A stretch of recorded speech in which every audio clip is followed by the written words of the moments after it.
Hello everyone, class 11. Good morning, good afternoon, good evening to everyone present on their side.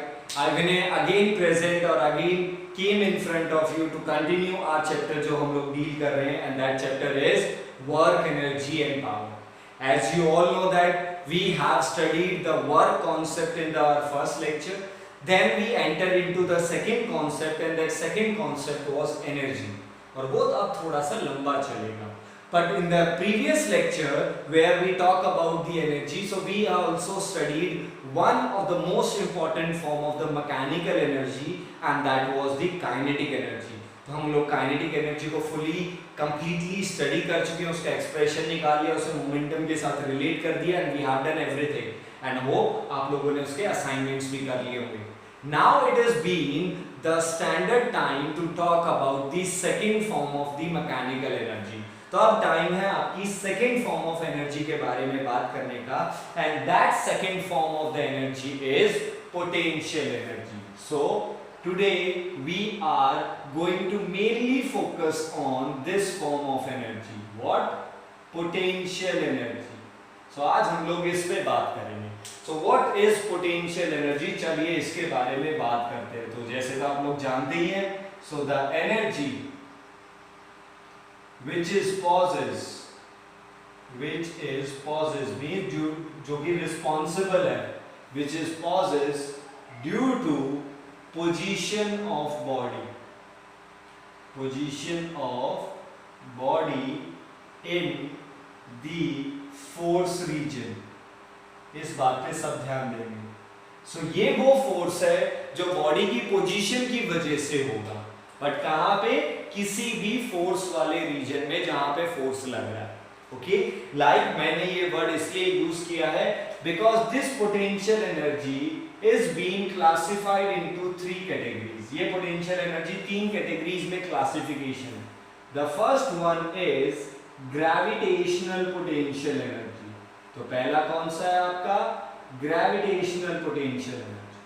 Second one is elastic potential energy, and the last but not the least is electrostatic potential energy.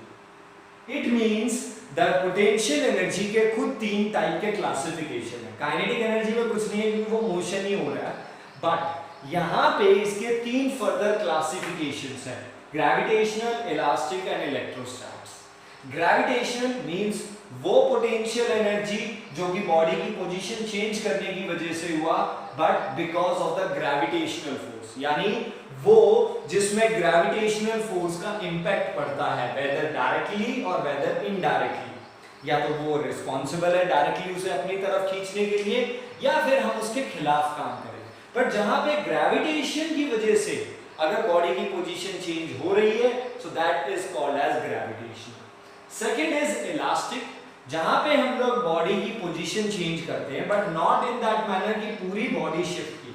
जहां पे हम लोग body का shape shift करते हैं, मतलब shape change करते हैं. Like elastic rubber, spring. आप स्प्रिंग को स्ट्रेच करते हैं तो उसकी वजह से जो स्प्रिंग के मॉलिक्यूल्स हैं उनका डिस्प्लेसमेंट हो रहा है, इलास्टिक रबर का भी हो रहा है. तो यानी आप लोग उसके मॉलिक्यूल्स की पोजीशन चेंज कर रहे हो, and that type of potential energy, उसमें जो energy stored होगा, that is called as elastic energy. Now the last one is electrostatic. Electro means charge. तो जब हम लोग किसी भी चार्ज को इलेक्ट्रिक फील्ड में, एक ऐसा रीजन जिसमें इलेक्ट्रिक फोर्स लग रहा है, तो इलेक्ट्रिक फोर्स में अगर चार्ज को मूव करते हैं, फिर उसकी पोजीशन चेंज करते हैं, that energy is called as electrostatic. अब अगर इनके मैं पॉइंट्स बताऊं, सो दिस इलेक्ट्रोस्टैटिक एनर्जी हम लोग हमारे 12th क्लास में स्टडी करने वाले हैं.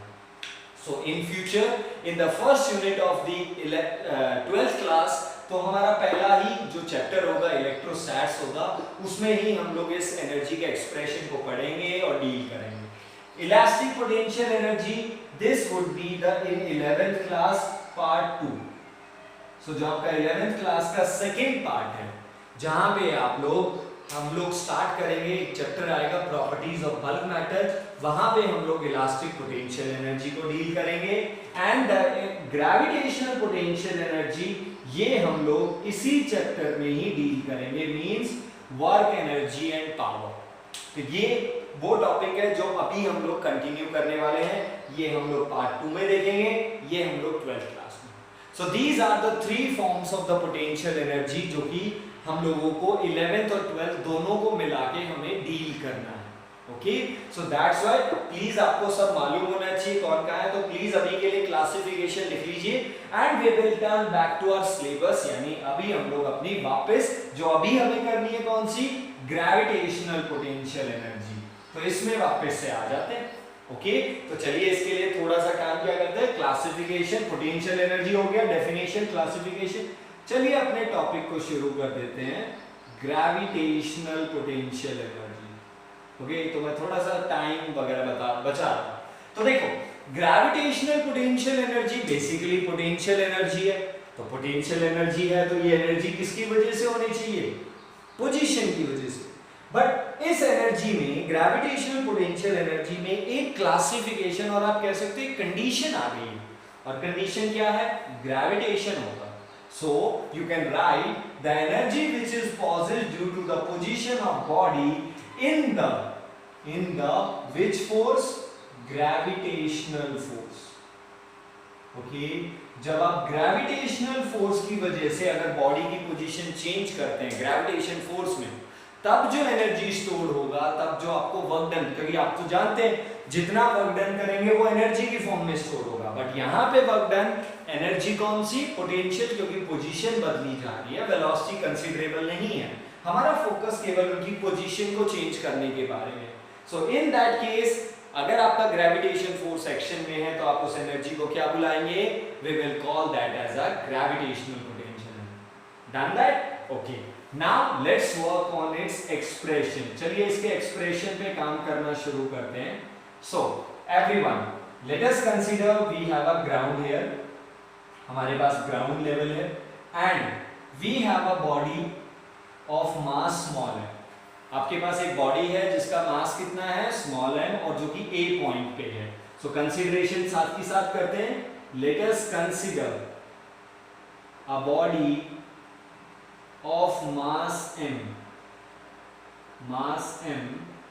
is at height of small h from the ground। तो आपका ये जो पॉइंट है, जो आपका बॉडी है, वो आपकी ग्राउंड के रिस्पेक्ट में कितना हाइट पे है, h। Okay, now let's suppose, और लेट क्या, जो आपको कंसीडरेशन है कि बॉडी का मास है तो नीचे क्या लगेगा, बॉडी का weight. So who is going to act in downward, weight is going to act in downward, और वेट क्या होता है, force.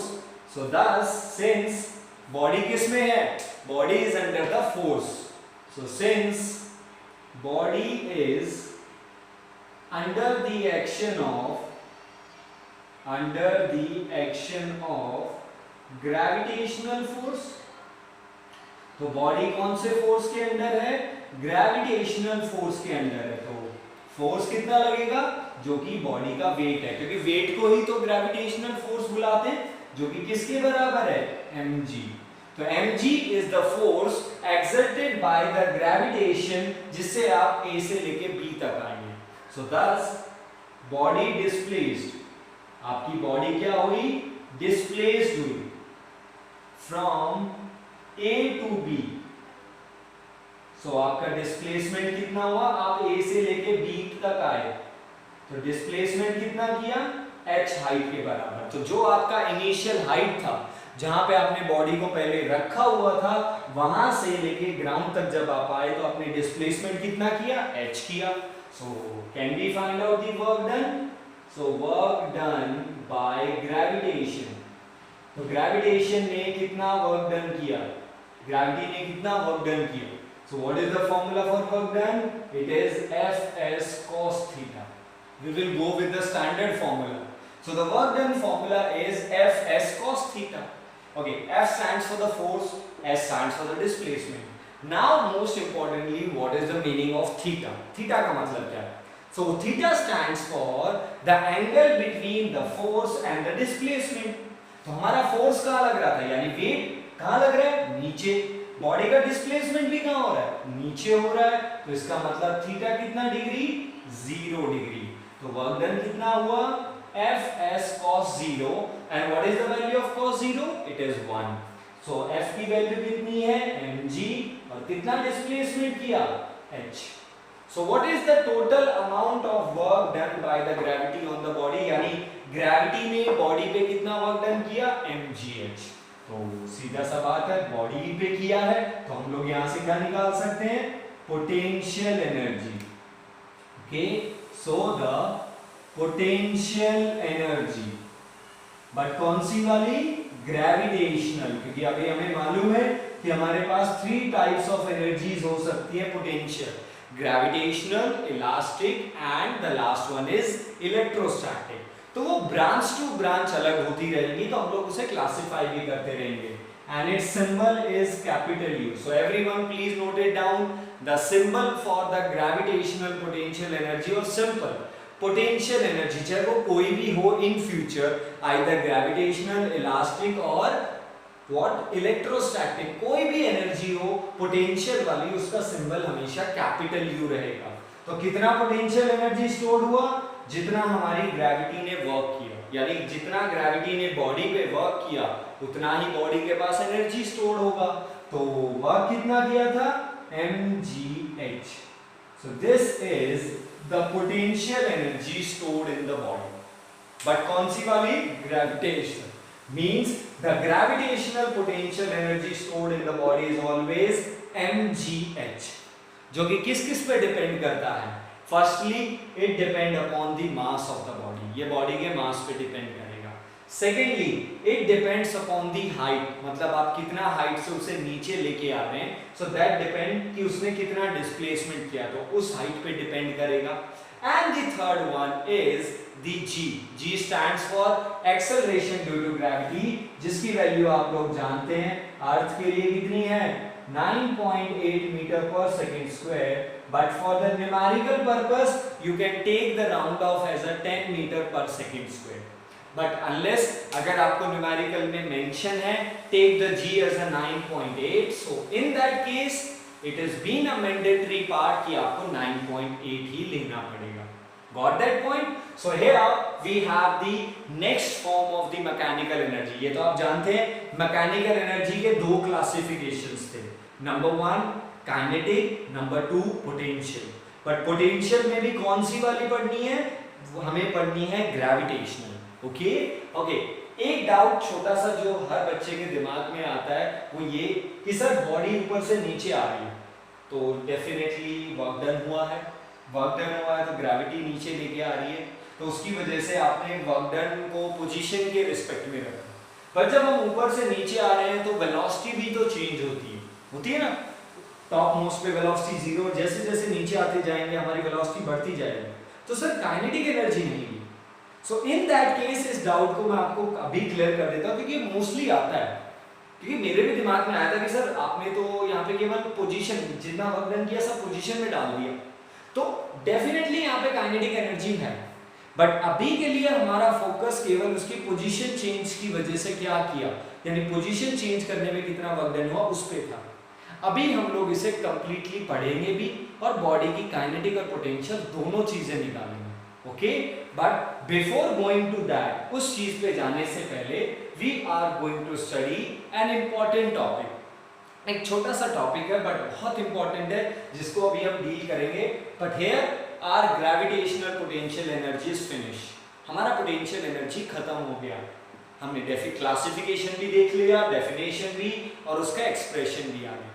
Got that point? Okay, I'm not going to talk about the SI unit or dimension formula here. Please, it has been a very common sense question, beta. It has been a form of energy. और energy work done के बराबर है. तो कल वाले lecture में clearly mention हो गया था दैट एनर्जी का डायमेंशन वही होगा जो वर्क डन का है, एनर्जी का यूनिट वही होगा जो वर्क डन का है. और वो हम लोगों ने लास्ट लेक्चर में सारी लिख ली थी. आर भी लिख लिया था, इलेक्ट्रॉन वोल्ट लिख लिया था, किलोवाट आवर भी लिख लिया था एंड कैलोरी भी लिख लिया था. तो हमने लिख ली थी वो सब है तो उसे डेली रिपीट नहीं करते. नाउ आफ्टर हैविंग और after dealing with the gravitational potential energy, let's talk about the one of the most important term जो बार बार यहाँ पे यूज होता हुआ हमें दिखाई भी देता है और हम लोग उसे देखते भी रहते हैं, and that term is conservative force. Conservative force. And I'm not remember the name of a one student, but there was a one student, जब हम लोग पीछे न्यूमेरिकल जब मैं आप लोगों को प्रैक्टिस के लिए देता हूँ, तो ये कंजर्वेटिव फोर्स एक स्टूडेंट ने बहुत पहले किसी न्यूमेरिकल में देखा था। तो देखो कई बार हो जाता है कि हमारे प्रीवियस जो न्यूमेरिकल्स हैं उनका कहीं ना कहीं लॉजिक या कॉन्सेप्ट आगे है, तो ऐसे कुछ न्यूमेरिकल्स हैं जो मैंने आपके साथ शेयर नहीं किए हैं, बट मैं उनको शेयर तभी आपके साथ पॉसिबली कर सकता हूं और आप उन्हें तभी समझ सकते हैं जब आप फ्यूचर के कॉन्सेप्ट्स को क्लियर करें। ओके, तो वो जैसे जैसे फ्यूचर कॉन्सेप्ट होता जाएगा तो हम लोग बात करेंगे, बट एक सिंगल स्टूडेंट ने इस कंजर्वेटिव फोर्स को देखा और शायद माइट भी आप लोगों ने भी देखा होगा, बट मेरे पास उसी बच्चे ने डाउट को भेजा कि सर ये एक वर्ड सुना है and I am not getting for that, and I asked that student for wait for some time so that हम लोग उसे क्लियर कर सकें। तो अगर आप लोगों ने ये वर्ड सुना था कंजर्वेटिव, तो डेफिनेटली आप लोग पढ़ रहे हो, बट आपने नहीं पूछा डाउट, तो ये एक थोड़ा सा लैक है कि आपको ध्यान रखना है कि अगर आप कोई नई टर्म देखते हो जो आपके बियॉन्ड अंडरस्टैंडिंग है, जो आपने नहीं पढ़ी, आप समझ नहीं पा रहे हो, so it is your duty to clear it by your teacher. आप अपने टीचर से क्लियर कीजिए as soon as possible. Okay, now let's start with the conservative force. So what is conservative force?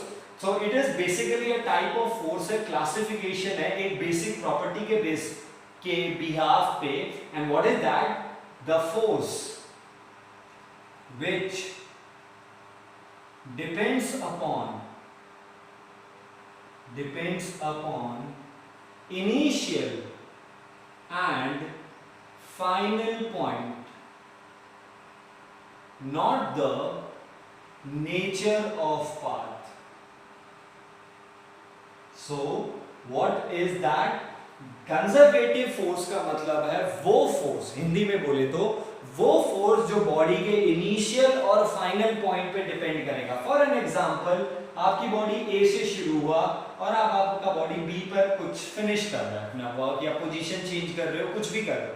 Okay, जब आपका body ए से जाके कहां पे गया? बी तक आपने पोजीशन चेंज की, बट कोई कंजर्वेटिव फोर्स क्या कह रहा है कि वो फोर्स जो बॉडी के इनिशियल और फाइनल पे डिपेंड करेगा कि कहां से शुरू किया है, कहां पे खत्म किया है, it matters to that, but what thing which does not matter to that is the nature of path. Let's suppose आप ए से बी एक इस बार इस तरीके से गए और बी से ए एक बार आप इस तरीके से गए, तो आप ए से बी जाना चाहते हो, but from A to B आपके पास दो रास्ते हैं जाने के, ए से बी, या तो इस रास्ते से जाओ या इस रास्ते से जाओ। तो इन दैट केस ये वो फोर्स है होगा, अभी एग्जांपल डिस्कस करेंगे, ये वो फोर्स है जो जिसमें जो भी आपको वर्क डन करना पड़ेगा, जो भी उस फोर्स की वजह से वर्क डन होगा, काम होगा, वो केवल इनिशियल और फाइनल पोजीशन पे डिपेंड करेगा। यानी फोर्स का कैरेक्टर केवल इनिशियल और फाइनल पोजीशन पे डिपेंड करता है, not the nature of path. कि इसका मतलब क्या हुआ? Work done from A to B, path 1 से जाते हैं तो भी उतना ही वर्क डन करना पड़ेगा, और work done from A to B अगर हम पाथ 2 से जाते हैं तो भी वर्क डन उतना ही करना पड़ेगा। सो फॉर कंजर्वेटिव फोर्स, तो ये वो फोर्सेस हैं जिनके लिए वर्क डन हमेशा सेम रहता है। इन फोर्सेस के लिए वर्क डन सेम रहता है। सेम रहने का मतलब अगर आपका इनिशियल पॉइंट वही है और फाइनल पॉइंट यही है, इनको नेचर ऑफ पाथ से कोई लेना देना नहीं है। And the best example for this is the best example जो हम लोग ऑलरेडी पढ़ चुके हैं जिस फोर्स को, and that is your gravitational force. ये हमारे लिए सबसे बेस्ट एग्जांपल है।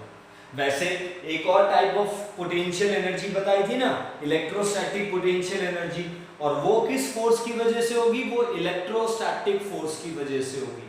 तो इलेक्ट्रोस्टैटिक फोर्स भी कंजर्वेटिव है, बट ये हम लोग बात 12th क्लास में करेंगे, अभी नहीं रखता हूं उस एग्जांपल को, क्योंकि अभी वही एग्जांपल आपके सामने रखूंगा जो हम लोग ऑलरेडी पढ़ चुके हैं। क्लियर है? तो हमारे लिए कंजर्वेटिव का एग्जांपल क्या है?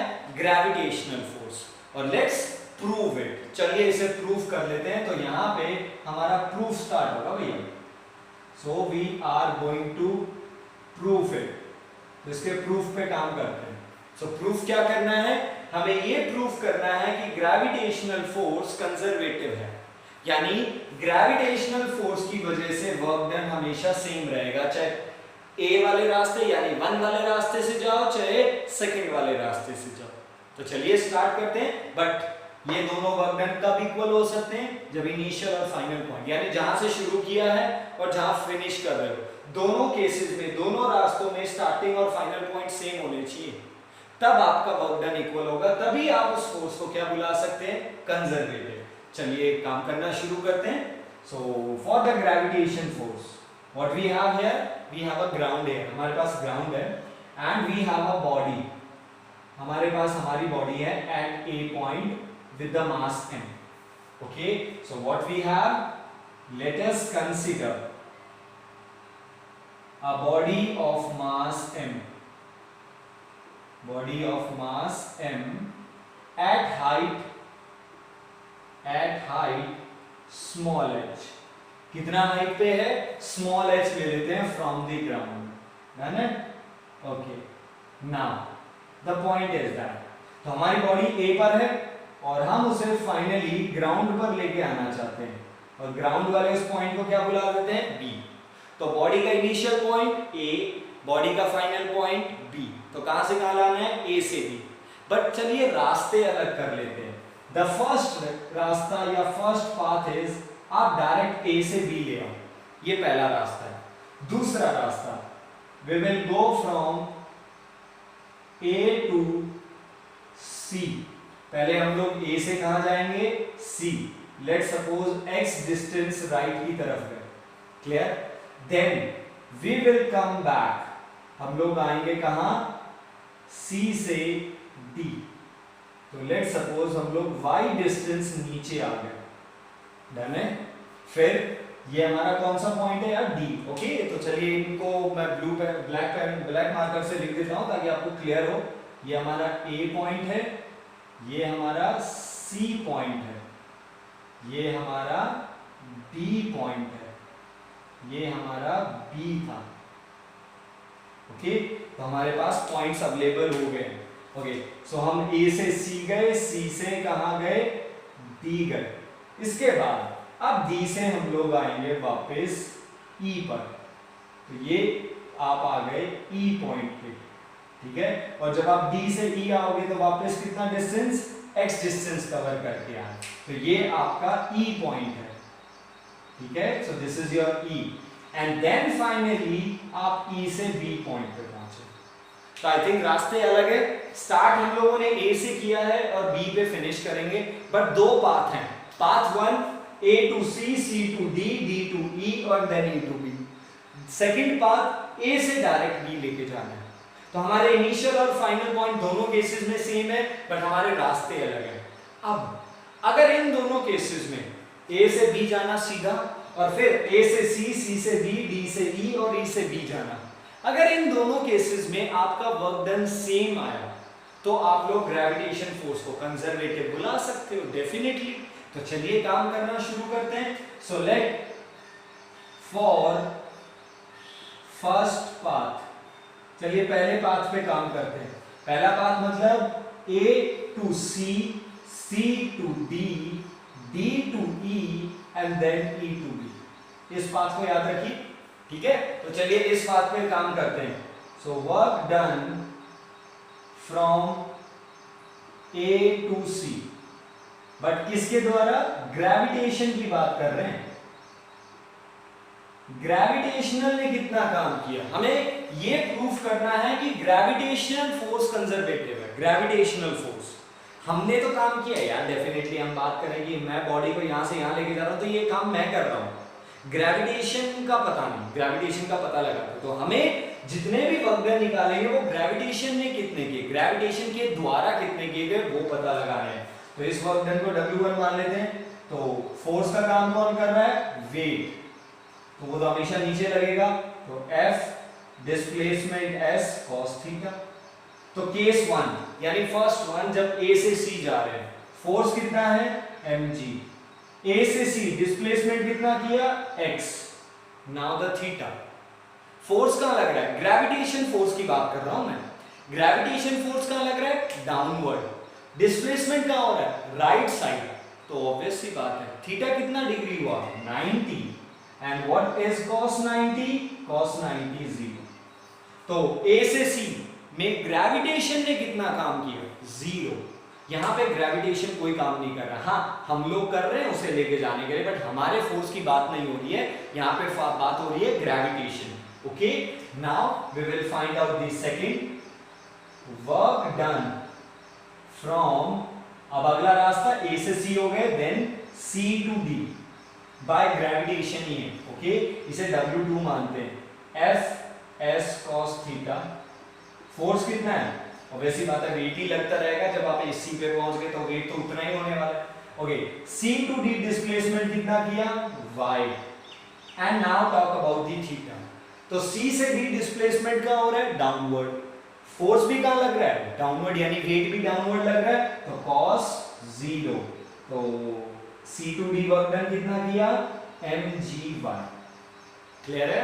नाउ C से D के बाद अगला D से कहां जाना है? E. So work done from D to E. चलिए हेल्प करो. W3 फोर्स कितना है? mg. अब मैं थोड़ा क्विक करूंगा. D से E डिस्प्लेसमेंट कितना किया? x. Now talk about the theta. I think clear. 90 degree, क्योंकि वेट नीचे लगेगा और उस पर डिस्प्लेसमेंट लेफ्ट की तरफ ले रहे हो, तो work done 3v 0. Okay, now A से C हो गया, C से D हो गया, D से E. अब लास्ट E से B. So work done from E to B W4. It is equal to force है mg. अब बताइए what is the height of E to B. E to B कितना displacement चले?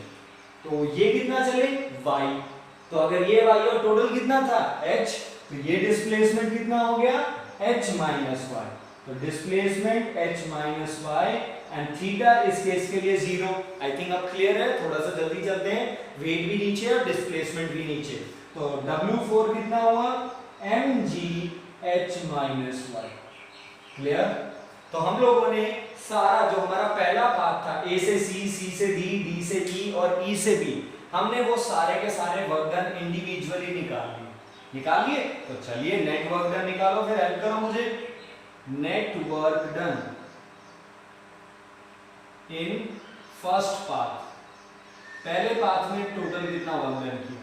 Okay, तो पहला path work done W, net work done W1 plus W2 plus W3 plus W4.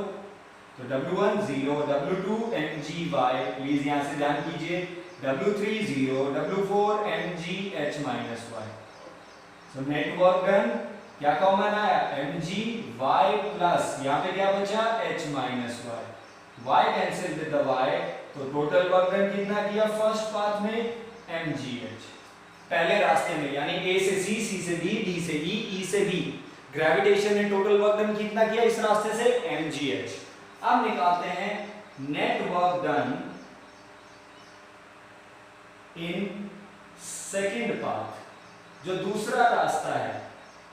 Okay, दूसरा रास्ता मतलब डायरेक्ट A से B जाना है सीधा. तो डायरेक्ट A से B net work done. Force कितना? mg. और A से B डायरेक्ट टोटल डिस्प्लेसमेंट कितना? h. और थीटा कितना डिग्री है यहाँ पे? 0 डिग्री है फिर से. तो टोटल वर्क डन कितना किया सेकंड पाथ में? mgh. तो फर्स्ट पाथ में भी वर्क डन mgh ग्रेविटेशन के द्वारा. सेकंड पाथ में भी वर्क डन mgh. यानी दोनों ही केसेस में जब आपके पाथ चाहे अलग हो, पर दोनों ही केसेस में आपने वर्क डन सेम किया. यानी work done in the first path is equal to work done in second, अगर आपका इनिशियल और फाइनल पॉइंट सेम है. सो हेंस ग्रेविटेशनल फोर्स, ये वर्क डन कौन से फोर्स का है? ग्रेविटेशनल फोर्स का. Is what? Conservative force. So thus ये प्रूफ है कि ग्रेविटेशन फोर्स एक कंजर्वेटिव फोर्स है. Clear to that? So please everyone check this out, note it down. एक बार इसे चेक करेंगे और एक बार इसे नोट डाउन जरूर करें प्लीज. ये हमारे लिए इंपॉर्टेंट टॉपिक है, कई बार आ जाता है. शो करके दिखाइए कि ग्रेविटेशन कंजर्वेटिव है. ओके वैसे तो इलेक्ट्रोस्टैट्स भी है बट वो 12th क्लास में, तो वो वहां पे बात करेंगे अभी के लिए। So conservative force with its example, please इसके एग्जांपल को भी लिख लेना यार, मैंने रब कर दिया है। एग्जांपल क्या है यहाँ पे, ग्रेविटेशनल फोर्स। अभी के लिए आप ग्रेविटेशनल रखेंगे, ठीक है। वैसे इलेक्ट्रोस्टैटिक भी होता है बट हम उसका बात क्यों करें, वो 12th में आएगा तब हम उसे बात करेंगे, ठीक है, पॉइंट पे। And this is the proof, ये शो करना कि आप ए से बी डायरेक्ट जाओ या घूम फिर के जाओ, आपका वर्क डन दोनों ही केसेस में सेम है। Clear? So this is the one of the most important, एक प्रूफ टाइप में है जो हमारे पास पूछा जाता है। Clear?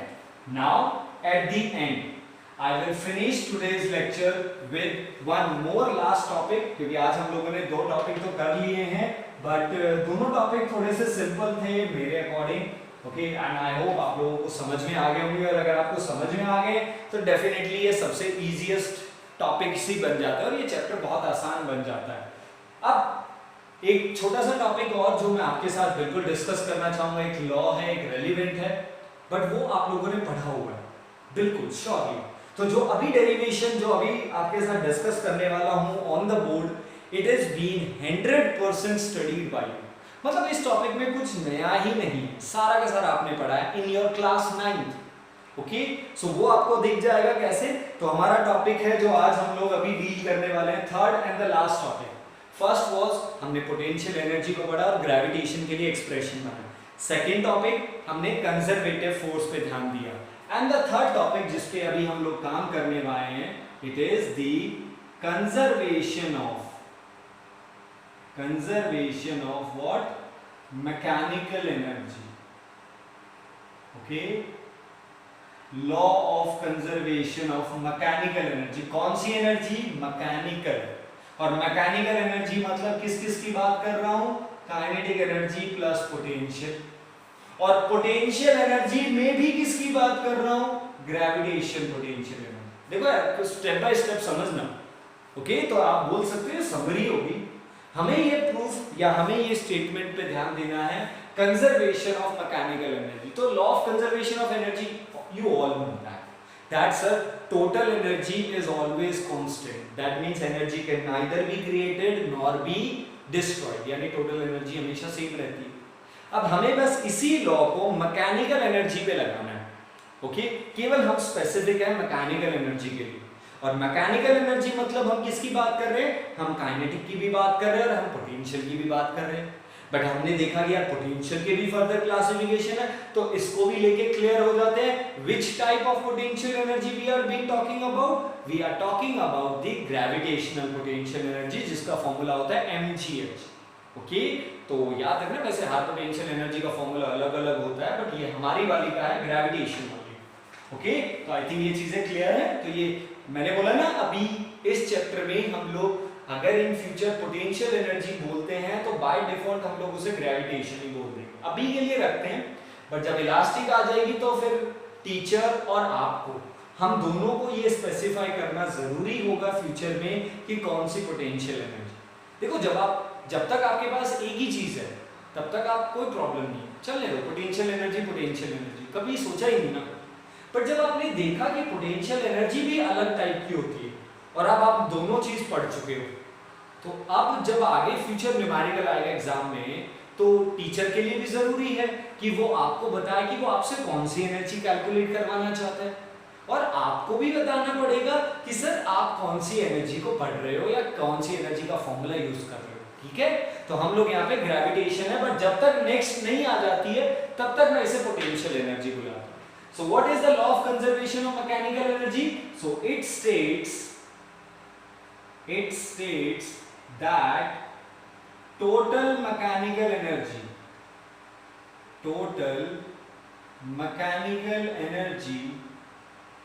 of a body is always constant, यानी आपकी टोटल मैकेनिकल एनर्जी हमेशा, टोटल मतलब kinetic energy plus potential energy, हमेशा क्या रहेगी, कांस्टेंट रहेगी। ये हमारा रेलेवेंट पॉइंट है। हाँ, इसके पीछे का लॉजिक वही था, law of conservation of energy को ध्यान में रखते हुए इसे आगे रखा गया, बट एज यूजुअल अब हमें इसे प्रूफ करना, so we are going to prove it. तो आज हम लोग सेकंड प्रूफ करने जा रहे हैं आज का। एक हो गया था हमारा कंजर्वेटिव फोर्स प्रूफ करना और एक आज हमारा ये। तो चलिए इसके प्रूफ पे भी काम करना शुरू कर देते हैं। So for the proof of this body, तो हम लोग फिर से क्या करने वाले हैं वो आप ध्यान से देखेंगे। डायग्राम प्लीज क्लियरली, क्योंकि आप लोगों को डायग्राम बहुत फेमिलियर लगेगा। Let's suppose we have a body of mass small m, initially कहां पे है? Initially it is at a point A. Now the height of that body from the ground was small h. Done है? Now this body is allowed to free fall. हमने इस body को freely छोड़ दिया वहां पे, तो बॉडी कहां जाएगा? The body is going to fall downward. Body नीचे की तरफ गिरेगा because of the weight. किसकी वजह से? वेट की वजह से। और अगर बॉडी वेट की वजह से नीचे आएगा तो मैं आपको दो पोजीशन यहाँ पे दिखाना चाहूंगा। तो एक पोजीशन ये रहा हमारा, this is the B point, तो जो कि ए पॉइंट से x डिस्टेंस पे है। और तीसरा पोजीशन मैं आपको दिखाना चाहूंगा बॉडी का C point, okay. And C point ground पे टच नहीं है, it is just about the ground. तो इसका मतलब बी से लेके सी तक आपका डिस्प्लेसमेंट या हाइट कितना बच गया? h minus x, okay. तो हमारी बॉडी पहले ए से बी, बी से सी और इस तरीके से फॉल कर रही है। तो हम लोग यहाँ पे बॉडी की टोटल एनर्जी निकालेंगे। कहाँ पे? पहले ए पर, फिर बी पर और फिर सी पर। याद आया? क्लास 9th में सेम डिट्टो डेरिवेशन था, ये वही यहाँ पे रिपीट करना है, ओके। तो लेट्स स्टार्ट विद दैट। तो इसमें कोई चेंजमेंट नहीं है, तो आप बोल सकते हैं ये पूरा टॉपिक क्लास 9th का, कोई 11th क्लास का ना कोई न्यू इन्वॉल्वमेंट है या कुछ अदर बात है। तो चलिए स्टार्ट करते हैं। So consideration, let us consider a body of mass small m, body of mass small m at height small h is allowed to free fall. हम लोगों ने उसे क्या करने दिया? हम लोगों ने उसे फ्री फॉल होने दिया, ओके। कहां से कहां? A to B and B to C। और C पॉइंट कहाँ है? प्लीज इसे फिर से क्लियर कर देता हूं। C point is just about the ground, ground को टच नहीं हुआ है। तो कोई ये ना सोचे ग्राउंड से टकरा गया तो इसकी वेलोसिटी खत्म हो गई, जस्ट अबाउट द ग्राउंड है, ओके। तो मैकेनिकल एनर्जी कांस्टेंट प्रूफ करनी है, तो चलिए काम करते हैं। तो एक एक पॉइंट को पढ़ना शुरू करते हैं। At point A, so point A कहां पे है? Where is the point A? So point A is at the highest और द पीक पॉइंट, बिल्कुल जहां से आपने उसे फ्रीली फॉल छोड़ा है। तो अगर आप पॉइंट ए पर हो तो what about your initial velocity? भाई आपकी वेलोसिटी क्या है ए पॉइंट पे? The velocity eight A is 0, okay. तो अगर वेलोसिटी 0 है तो व्हाट इज काइनेटिक एनर्जी? तो काइनेटिक एनर्जी कितनी होगी यहाँ पे? हाफ mv², बट वेलोसिटी 0 है तो काइनेटिक एनर्जी भी 0। नाउ पोटेंशियल एनर्जी क्या होगा ए पॉइंट पे? तो ए पॉइंट के लिए पोटेंशियल एनर्जी U क्या होगा? पोटेंशियल एनर्जी का फॉर्मूला mg, और ए पॉइंट का ग्राउंड से हाइट कितना है? h। तो what is total energy at A? तो EA नाम दे देते हैं। It is equal to kinetic energy of A plus potential energy of A. But A point पे kinetic energy how much? It was 0 because there was no velocity, but potential energy mgh था। तो total energy at A is mgh. This is your equation number 1. Okay? तो हमारे पास A point पे कोई kinetic energy नहीं थी, तो यानी आप बोल सकते हो ये काइनेटिक एनर्जी का मिनिमम वैल्यू है। But on the same time A point पे आपकी पोटेंशियल एनर्जी सबसे ज्यादा है, क्योंकि वहां पे हाइट सबसे ज्यादा है। तो ये आप बोल सकते हो ये हमारे पोटेंशियल एनर्जी की मैक्सिमम वैल्यू। तो काइनेटिक एनर्जी हाईएस्ट पॉइंट पे मिनिमम होगी और हाईएस्ट पॉइंट पे पोटेंशियल मैक्सिमम होगा। चलिए ए पॉइंट की टोटल तो मिल गई, चलिए अब बी पे शुरू करते हैं। सो एट बी, अब देखिए अब बी पॉइंट पे आ चुके हो तो बी पॉइंट पे आपके पास कोई ना कोई वेलोसिटी होगी। तो first of all we will study the path A B. हम लोग कौन से पाथ को पढ़ेंगे? पहले ए बी को पढ़ते हैं। So for A B initial velocity क्या है? मैं ए बी की बात कर रहा हूं। सो ए से बी को देखो बस। सो ए से बी आपकी इनिशियल वेलोसिटी 0। ओके, ए से बी एक्सेलरेशन कितना होगा? प्लस जी। आप ए से बी आ रहे हैं, आप वर्टिकली डाउनवर्ड फॉल कर रहे हैं और जब आप नीचे की तरफ गिरेंगे तो आपका एक्सेलरेशन जी के बराबर होगा, वो भी positive, because we are working with the gravity. Clear है? एंड डिस्प्लेसमेंट ए से बी का बात कर रहा हूं तो ए से बी डिस्प्लेसमेंट कितना किया? x was the displacement. Okay, तो चलिए ए से बी की फाइनल वेलोसिटी निकाल लें। मतलब फाइनल वेलोसिटी का मतलब वेलोसिटी एट बी, ये निकाले तो ये तो आप जानते हैं, since v square minus u square is equal to 2as, तो वेलोसिटी एट b का स्क्वायर माइनस 0 का square is equal to 2gx, और यहां से b की वेलोसिटी का स्क्वायर क्या आया? 2gx। क्लियर है? तो v स्क्वायर मिल गया हमें, तो यहां से क्या निकाले? काइनेटिक एनर्जी एट b, तो b पर काइनेटिक एनर्जी का formula half m velocity at b square. फिर जब b पे काइनेटिक एनर्जी निकालनी है तो वेलोसिटी भी b का होना चाहिए, और b पर वेलोसिटी का स्क्वायर कितना है? 2gx। सो kinetic energy half m 2gx, 2 से 2 कैंसिल, और काइनेटिक एनर्जी का फॉर्मूला क्या मिला? mgx। So what is the kinetic energy at B? B पर kinetic energy क्या आई? mgx। चलिए पोटेंशियल एनर्जी निकालते हैं।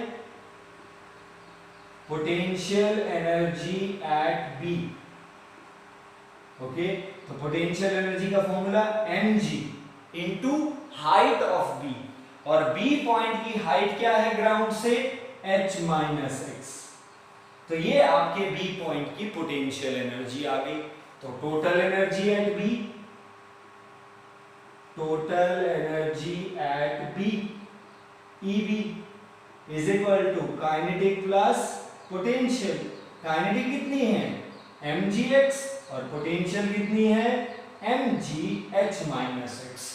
ओके, अगर दोनों को सॉल्व करते हैं तो कॉमन क्या आ रहा है? mg, क्या बचा? x plus h minus x। तो आपके पास टोटल एनर्जी एट बी कितना आया? mgh। टोटल एनर्जी, तो ए पॉइंट पे भी टोटल कितनी थी? mgh, और बी पॉइंट पे भी टोटल एनर्जी कितनी है? mgh। तो दोनों पॉइंट पे एनर्जी सेम आई, जितनी ए पर थी उतनी बी पे। बट जब भी आप फिजिक्स में किसी एविडेंस को ढूंढते हो या प्रूफ करने के लिए किसी चीज को ढूंढते हो, तो हम लोग किसी भी चीज को प्रूफ केवल 2 बार सेम आ जाने से नहीं बोल सकते। मान लीजिए आपने फर्स्ट बार कोई चीज किया और उसका कुछ रिजल्ट आया, और आपने उसे सेकंड टाइम रिपीट किया, and after repeating second time you getting the same result, तो हम लोग उसे प्रूफ या लॉ नहीं बोल सकते, हम बोल सकते हैं माइट बी कोइंसिडेंस हो गया। तो इस कोइंसिडेंस को थोड़ा और रियलिटी बनाने के लिए हम लोग एक बार फिर से इसे करेंगे, और वो किस पॉइंट पे? At C। और इस बार पाथ को पढ़ेंगे फॉर पाथ AC। इस बार A से C सीधा पढ़ते हैं, ठीक है? तो A से C हेल्प करेंगे। इनिशियल वेलोसिटी A पर 0। ओके, आप चाहें तो B से C पढ़ सकते हैं। तो जब आप B से C पढ़ोगे तो जो B पॉइंट का फाइनल वेलोसिटी था वही B से C का इनिशियल बन जाएगा। ये तो क्लियर रहेगा ना? बट मैं A से C पढ़ लेता हूं, तो इनिशियल वेलोसिटी 0, डिस्प्लेसमेंट कितना हुआ A से C? h, और एक्सेलरेशन A कितना होगा? Plus g। तो आपके पास फाइनल वेलोसिटी एट C पर फाइनल वेलोसिटी क्या होगी? So what would be the final? v square minus u square is equal to 2as। सो v square minus 0 is equal to 2gh। तो C पॉइंट पे final velocity कितनी? 2gh। तो C point पे kinetic energy निकाल लें। So kinetic energy का formula C point पे क्या होगा भाई, हाफ एम बट सी की वेलोसिटी का square. And what is the velocity at C, 2gh। और जब ये 2gh रखोगे और सॉल्व करोगे तो काइनेटिक एनर्जी कितनी आई सी पॉइंट पे, mgh। तो सी पॉइंट जो कि बिल्कुल ग्राउंड के जस्ट पास है, जस्ट अबाउट द ग्राउंड, वहां पे काइनेटिक एनर्जी कितना है, वहां पे काइनेटिक एनर्जी है आपका कितना, mgh। तो ये b हो गया भाई। अब काइनेटिक आ गई तो चलिए पोटेंशियल भी निकाल देते हैं। पोटेंशियल एनर्जी एट सी, तो पोटेंशियल एनर्जी का फॉर्मूला आप जानते हैं, इट इज mg हाइट। और what is the height of the C from the ground, just about है, जस्ट अबाउ, मतलब नियरली इक्वल टू 0। तो इसका मतलब हमारे पास पोटेंशियल एनर्जी कितनी आई, 0। तो what is the total energy at C, total energy at C, EC, kinetic plus potential. और काइनेटिक कितनी है, mgh, और पोटेंशियल कितना है, 0। और सी पॉइंट पे भी टोटल एनर्जी कितनी आया, mgh। So by this manner अब हम लोग कंक्लूजन बोल सकते हैं कि शायद फर्स्ट टाइम किया तो भी टोटल mgh है, सेकेंड पॉइंट पे भी टोटल mgh है, थर्ड पॉइंट पे भी टोटल mgh है।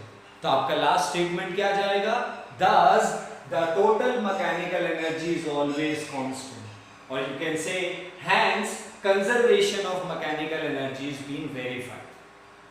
Okay, and I hope आपको एक्सप्रेशन देखने के बाद क्लियर हो गया होगा। ये हमारा क्लास 9th का ही है, कोई चेंज नहीं किया मैंने। 9th की एनसीईआरटी बुक में भी एज इट इज था और यहाँ पे भी आपके पास क्लियर है, क्योंकि बहुत इंपॉर्टेंट है, क्योंकि इसके आगे यूज बहुत ज्यादा होने वाला है। Okay, done with that. बस एक छोटा सा पॉइंट है जो यहाँ पे बोलना चाहूंगा, वो ये, सी पॉइंट पे काइनेटिक एनर्जी मैक्स होगी और पोटेंशियल एनर्जी मिनिमम होगा। तो सीधा सा बात है, हाईएस्ट पॉइंट पे kinetic minimum, potential maximum, lowest point पे काइनेटिक मैक्सिमम, पोटेंशियल मिनिमम। हाँ, बीच में कहीं पे हो तो वहां पे काइनेटिक भी होगी और पोटेंशियल भी होगा, दोनों थोड़ा थोड़ा होगा, वो तो डिपेंड करेगा लोकेशन कहाँ पे। बट आपको टॉप और बॉटम मोस्ट पॉइंट को थोड़ा सा ध्यान में रखना। क्लियर है? So with that note and with this point we are done with this today's lecture. तो आज हम लोग अपने आज के लेक्चर में कंप्लीटेड और डन हैं। सो आज का लेक्चर डेडिकेटेड था पोटेंशियल एनर्जी, जिसको हमने क्लासिफाई करके ग्रेविटेशन में लेके गए, जो हमें पढ़ना था और हमने उसका एक्सप्रेशन निकाला।